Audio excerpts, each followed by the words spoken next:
Hey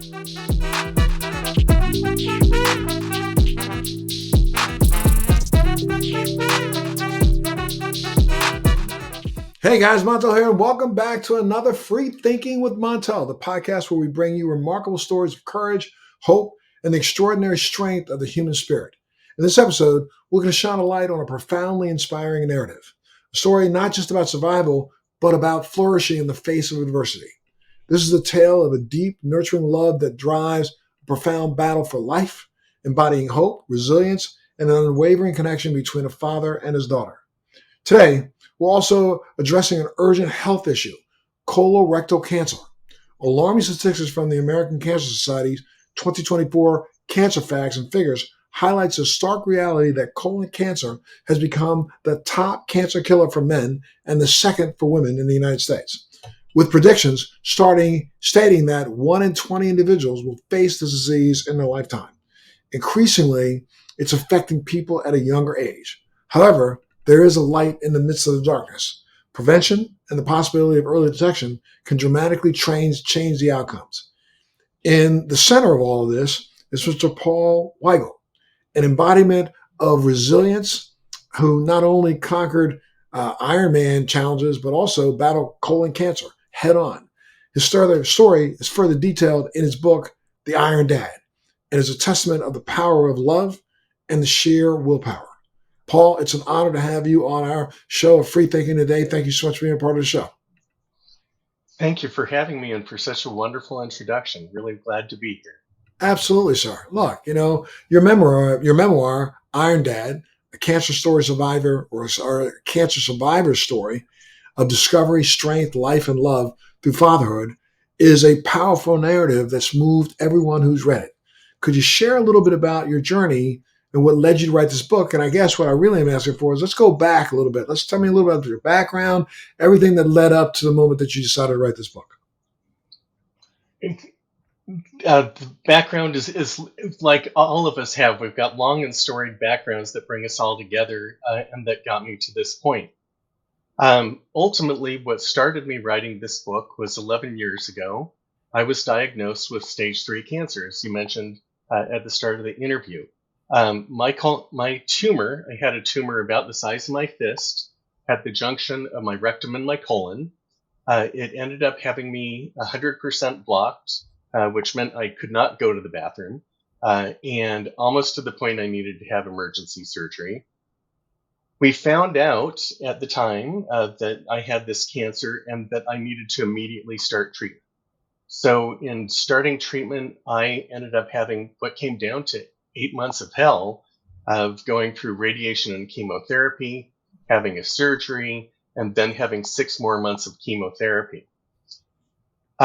During all of that time, honestly, Montel, given that I was at the stage I was at, and given some of the other external factors that was coming on, I was very concerned that my time here was short. I was 43 years old. I was 43 years old, was married with a 3-year-old daughter. And it was the first time in my life that I'd ever thought that my life was together and organized, and the dream that I think many of us hope we would have. And I thought my time was short, and I never wanted other people to be in this experience. And so during treatment, I wrote a blog. And this blog really described every single moment from the day I was told that I had cancer up through the time that I was, for the first time, cleared as not having disease in my body. So I started with this blog, and looking back on it, it turned out that it was really thoughtful and really insightful for that experience. But when I was done with my treatment 11 years ago, the last thing in the world I wanted to be anymore was a cancer patient. And so I took the story, I took my blog that I had, and I literally put it in a box and put it on a shelf. I didn't want to see or think really a whole lot about cancer. But then 10 years later, my daughter became a teenager and started asking questions. And she started saying, help me understand that time and what you experienced, and help me understand all of this and how it weaved together in making you. Hold on Um, right there. Stop right there for just a second, because yes, sir. that's an interesting statement from a child who was 3 at the time. She recognized her father was going through things. Now she's a teenager. She wants to get an answer from a father who clearly has had a relationship with her that allowed her to ask that question. That came and was born out of your own childhood, was it not? Did you have that same type of relationship with your own parents? Actually, no, it's ironic, Montel. I did not. My parents, it's ironic, they were both psychologists. And being psychologists, you would think that somebody would be really caring and compassionate. And they were kind of from a framework standpoint, but I felt so much of my life that I was really a patient of theirs rather than being fully embraced and fully loved. And you talked some about what's the history and the background to the story. Because I did not have that relationship with my parents, it's been critically important for me from the day my daughter was born to have as close of a relationship as I possibly can with her, because ultimately that's what matters in life, and that's what I've been fighting for all these years. And so clearly, throughout her entire upbringing, even during the period of time that you had cancer, you tried to nurture that kind of relationship that would give her the ability, but also let her understand that I can ask these kind of questions. Absolutely. From the throughout treatment, you know what? You dream and you hope that uh, a kid is going to have memories, and those key memories that are going to carry with them. But as she has grown up, my role has been to guide and inspire her, and be there in every single way that she is needed to be. And I completely changed my career after going through treatment. I became the dad who walked her to school every day I could. And when she was with me, I would pick her up after school, would go to all those field trips that I was allowed to, let alone all those field trips I wasn't. Um, and we have had this just inseparable bond throughout the entire time she's been alive. After that journey through cancer, and that took a couple of years, right? You said? Yeah, the entire process of the treatment itself was just about a year, but there have been ongoing follow-ups in terms of my health, and I officially wasn't given my cancer, what I call my cancer-free card, for 9 years. Gotcha. And somewhere along that way, you and your wife went through some My now difficulties. ex-wife, yeah, yeah. My ex-wife went Uh, through some difficulties. well, we actually went through difficulties while we were going through my treatment. Health scares and crises like going through cancer either bring a relationship together, or it tears you apart. And at the time, we were both in our early 40s. We had been single for a long time, and the stress and the overwhelmingness of dealing with my treatment and potential death really kind of made it clear to us that it was important to be together during that time, but it was more important and just as important for our daughter that she have a happy separate life with both of us in different environments. Got it. Got it. So, how long after the therapy did you divorce? We actually separated a couple months after going through treatment, and then we were divorced just about a year later. Gotcha. So, your daughter was 5 or so at that time. Yeah, she was about 5. Yes. And so now she's gone, at that point in time, she's gone through 2 pretty tumultuous years. I mean, of course, she She probably has. recognized the angst between the two of you. But Mhm. clearly, you guys tried to foster an environment where, she wasn't the focal point of that, or didn't have to see that as much. Right. That was one of the things as we've gone through parenthood. My ex-wife and I, we have disagreed on a lot of things, but what we both have said is that our daughter's upbringing is absolutely what's most critical. Mhm. Uh, we actually, in the last 10 years, we have moved partially across the country. My ex-wife has since gotten remarried, but we moved down from the Seattle area down to Phoenix. And when we've been in the Phoenix area, we've lived a mile apart. We've always insisted that we have open and honest and candid and frank discussions about our daughter and what is best for her in the long run. Great. Now you did say, I guess, almost immediately following your treatment, you started then. I'm wondering whether this was at the recommendation of a doctor or not, but you started training pretty hard for your Ironmans. And you had done some Ironman before? I had done an Ironman 3 years before. So part of being an Ironman had been in my blood. As I was growing up, I did not exercise as much as I should, and I had built an exercise regimen that made me feel inspired. Um, so I had the background, but I also now had a 3-year-old daughter, and I had been dealing with issues about being sick for years. So even though I had the history of doing an Ironman, I wasn't sure that my body could really do it. And part of what was important for me to do the race was that Natalie could see who I was. And since I was concerned with my own mortality, that she would know that her daddy wasn't a quitter if I was around. Now, in terms of But what my doctor, I'm sorry. understanding that though, Yes, you just went through chemotherapy, and chemotherapy can be extremely debilitating. I've it had was. family members who've gone through it, who've had some difficulty after, but have kind of bounced back, but not to the same level that Sure. they were before. So, I mean, Mhm. it must have been pretty grueling trying to train, and at the same time, you still have the remnants of that in your body. So, did you go through a chelation process? How did you really kind of find that inner strength to go back and pursue another Ironman? My inner strength came um, from doing everything, and um, my inner strength came from doing everything and anything I could so that my daughter had a good vision of who I was. I didn't think I was going to make it. Um, uh, Almost immediately when I was going through my chemotherapy and treatment, I was talking with doctors about the epic comeback I was going to make and how I was going to be better than ever. And I think many of them kind of said, yes, of course, we'll be in support of you, but didn't really believe I was going to do it. I actually started training and told my doctors I'd be training while I was going through chemotherapy.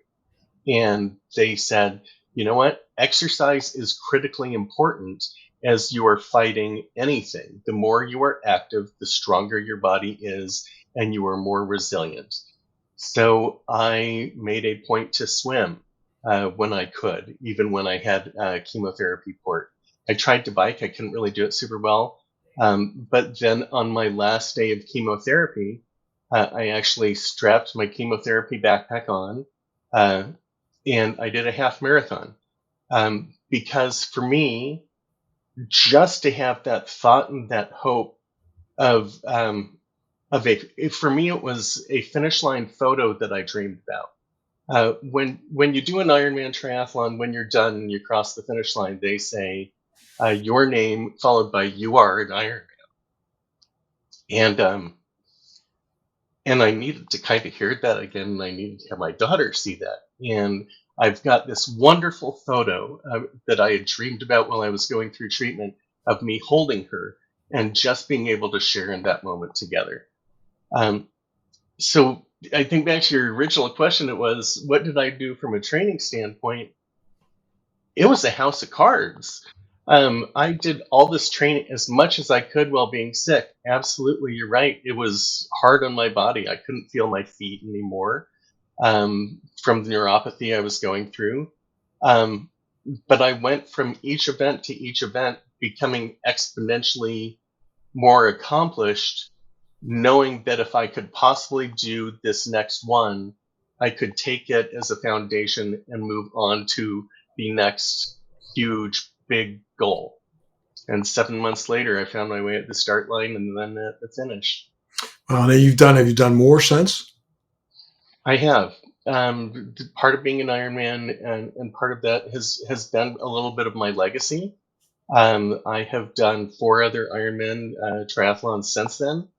Um, even after COVID and even after getting older, it's not that just chemo has slowed you down, but age has slowed me down too.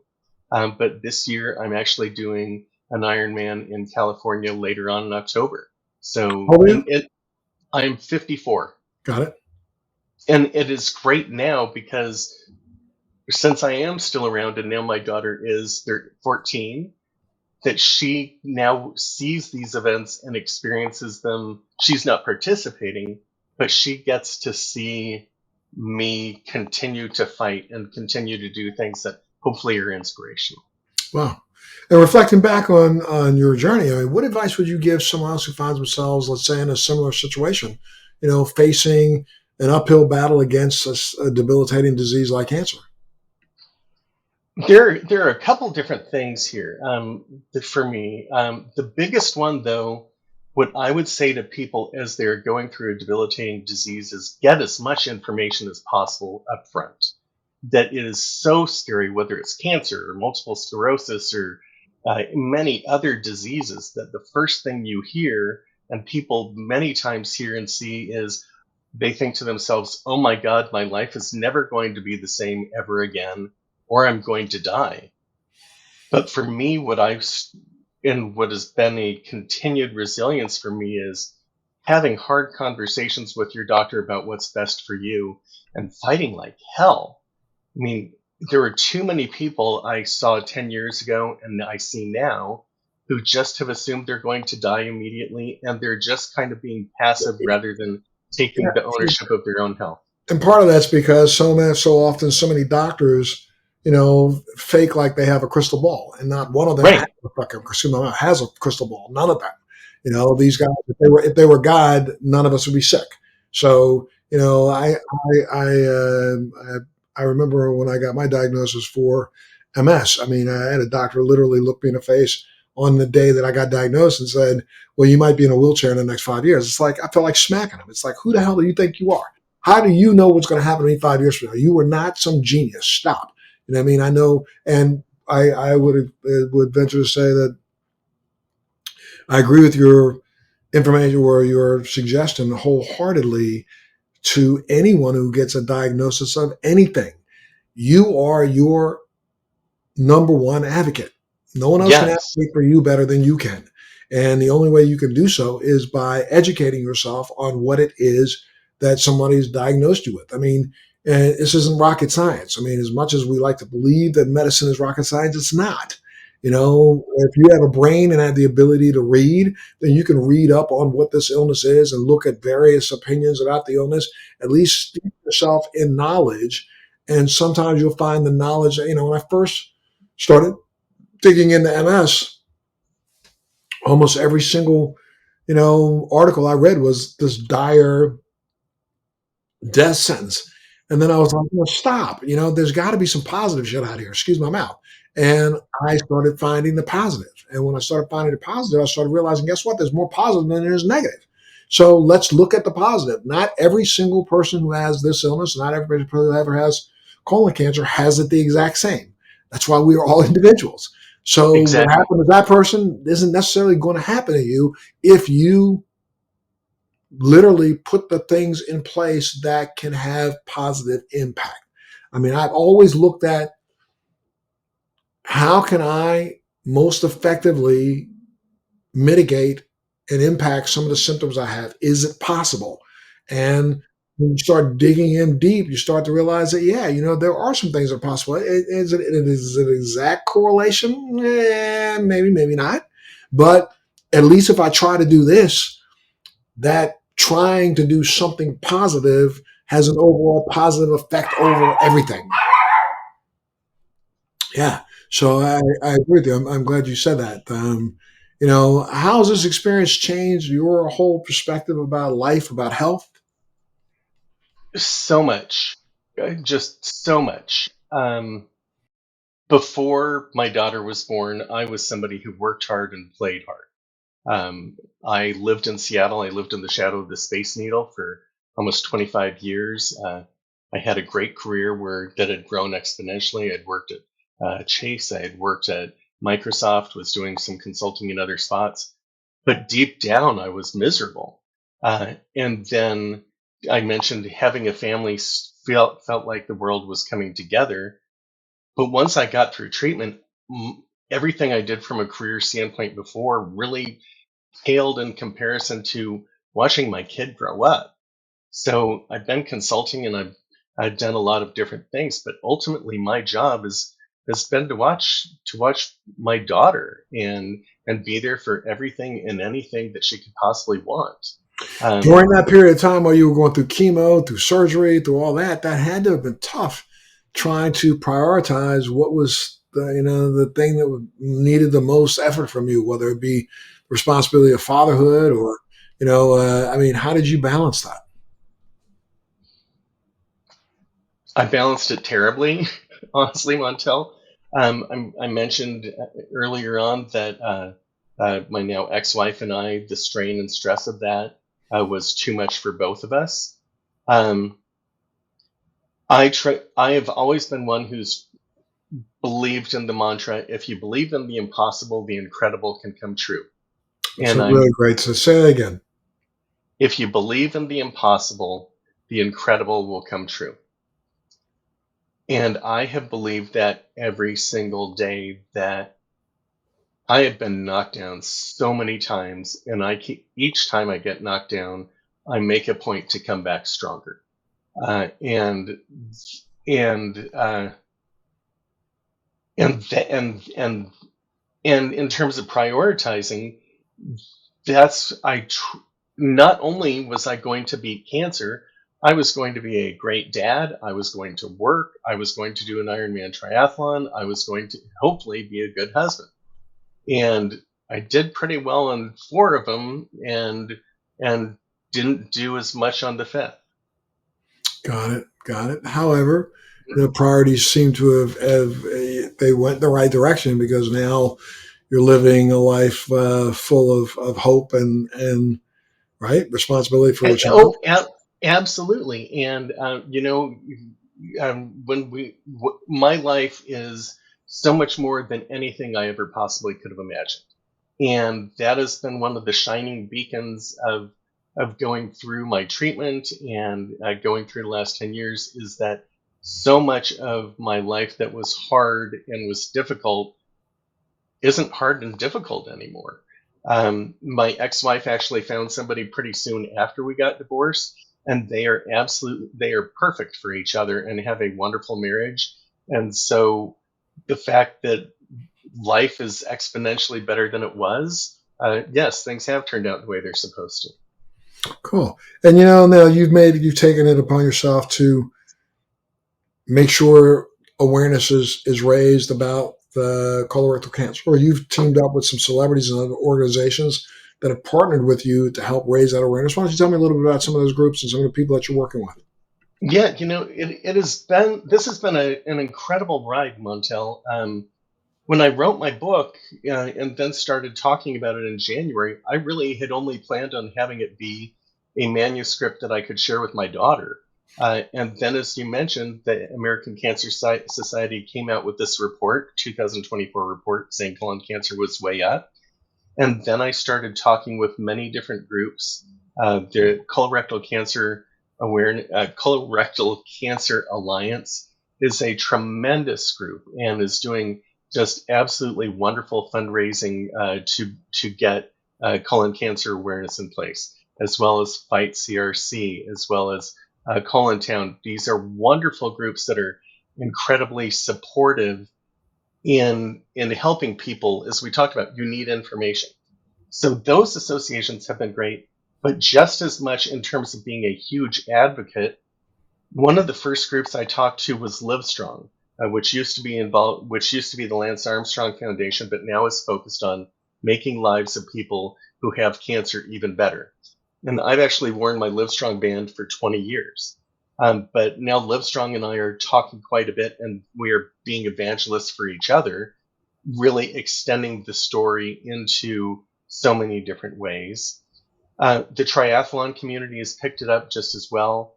Um, uh, that almost immediately when I started talking, triathletes always are beating up their bodies and are always talking to doctors, but are just as much afraid to talk about poop or anything down there. So they took an excerpt of the book and published it for 400,000 people. But then some of the Right now, right as you said that, go ahead and throw out the name of the book again. Where can people go to get it? the name of the book is Iron Dad, and you can find it at any major online retailer. Okay. It actually is published on June 11th, Okay. just in time for Father's Day. Great. Great. Great. Okay. So, but in terms of the, I've met incredible, wonderful people in the organizations that supported us. I was fortunate enough to meet Katie Couric, and I'm now involved in a PSA with her and talking about colorectal cancer awareness. You talk about dreaming the impossible, having the incredible come true. I was able to get in touch with Mike Eruzione of the 1980 USA hockey team, where he talked about the same thing. They didn't expect to beat the Russians. They were just a bunch of kids going out there, and he read my book and endorsed it. And then finally, within the triathlon community world, the man who ultimately says you are an Ironman. His name is Mike Riley. He endorsed my book. He read my book, and actually, he's now going to read the Audible version of it. So, and every day it seems I'm meeting somebody new and different, like including yourself today. Oh, appreciate it. Look, so finally, how can our listeners here, support loved ones who are fighting cancer? I mean, what actions or words do you find most comforting or supportive? The first thing is even before what words are supportive, it's just being there.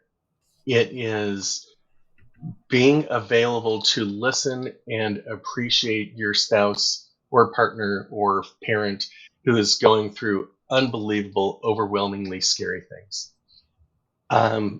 Second part is the same thing that we have been talking through in terms of managing your own health. And as a partner, learn, ask questions, fight. When your partner is not able to take care of themselves, fight for them too. As Stuart Scott said that when you're too tired to fight anymore, let somebody fight for you. Um, and And don't feel those any are the shame in biggest that game, things. right? And don't feel any shame in that also. When you need support and you need help, you've got to be able to reach out for it and ask for it. That's as much Yeah, strength as it is, the weakness. I mean, strength, not weakness, but that's, people think that, oh, I'm so weak, I'm going to have to ask somebody to help me. No, no, no. You're so strong that you decided to ask someone to help you. yes, and that was one of the things that I took on the burden of cancer myself, and I wish that I had said more and asked for more help from those around me. Absolutely. I will, I went through a hemorrhagic stroke a few years back, and it was the help from that I got from my wife. That Yeah. literally the support that I got from her every day, support I get from her now every day, because she's constantly reminding me of things that I don't pay attention to for myself. Like I have an extreme heat aversion since my stroke. And as much as I love to believe that I'm in as good a shape as I think I'm in, which I'm really not, Right. fairly decent shape. Same with me. Yep. Yeah, I mean, I work out, I try to work out every day, but there are certain things in life that we do have to accept. And one of them is the fact that whether we all like it or not, that clock is ticking. We all do get older. You can't stop that clock from ticking. And You so, cannot. there are times, I mean, you can slow it down a little bit, you can impact it a little bit, you can ensure that, you try to maintain some strength so that, some of the difficult things that happen normally in aging, if you didn't exercise, you can actually avert by exercising and you can maintain strength. But am I ever going to be the 48-year-old me? Ain't happening. So, I have to understand that and I get with it, but at the same time, though I won't be 48 again, I can always be the best 68 I want to be. You know what I mean? Right. Yeah. I quit worrying about my age a long time ago. When somebody asks me how old I am, I say I've got a 13-year-old daughter. That's how old I am. That's what's Sure, relevant. sure. No, And that's cool. You and can say that now, but I can tell you something. I just told my daughter her birthday. I got daughters older than yours. Her birthday stopped last year. There are no more birthdays. She's done. So unfortunately, she's God, got to freeze at 39 for the rest of her life. She's 39. She ain't ever hitting yes, 40. Stop that lie. That didn't happen. You are not 40 years old. You know what I mean? No, it's funny.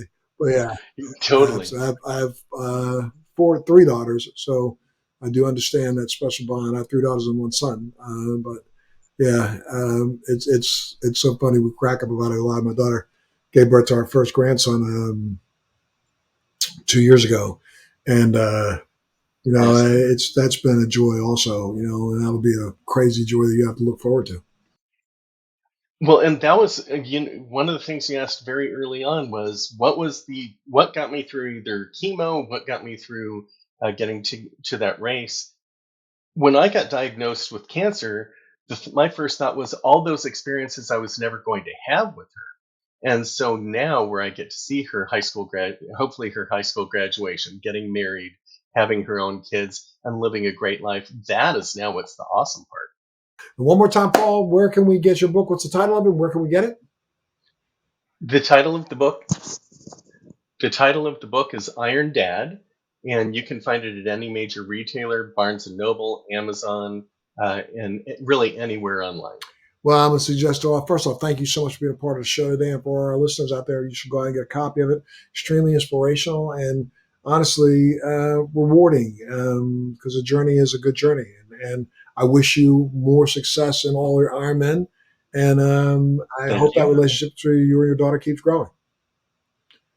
I cannot wait to finish the race and to continue to grow that relationship. Absolutely. And that's a race all in itself. So yeah, have fun on that journey. And I want to thank all of you for being a part of today's show. Remember, knowledge is king. So if you happen to be in a situation where you're dealing with, a diagnosis that you weren't ready for, get as much knowledge as you can. Make sure that you advocate for yourself, but also don't push those advocates away that are out there trying to help you also, because having a support system around you is probably the most important thing that we have in life. I want to thank you all for being a part of this episode of Free Thinking with Montel, and make sure you do please join in again on the next Free Thinking with Montel. Thanks for joining me on Free Thinking with Montel. Please make sure you're subscribed and hit the bell to be notified when new episodes post each week. We'd love to hear feedback, so please send us your comments.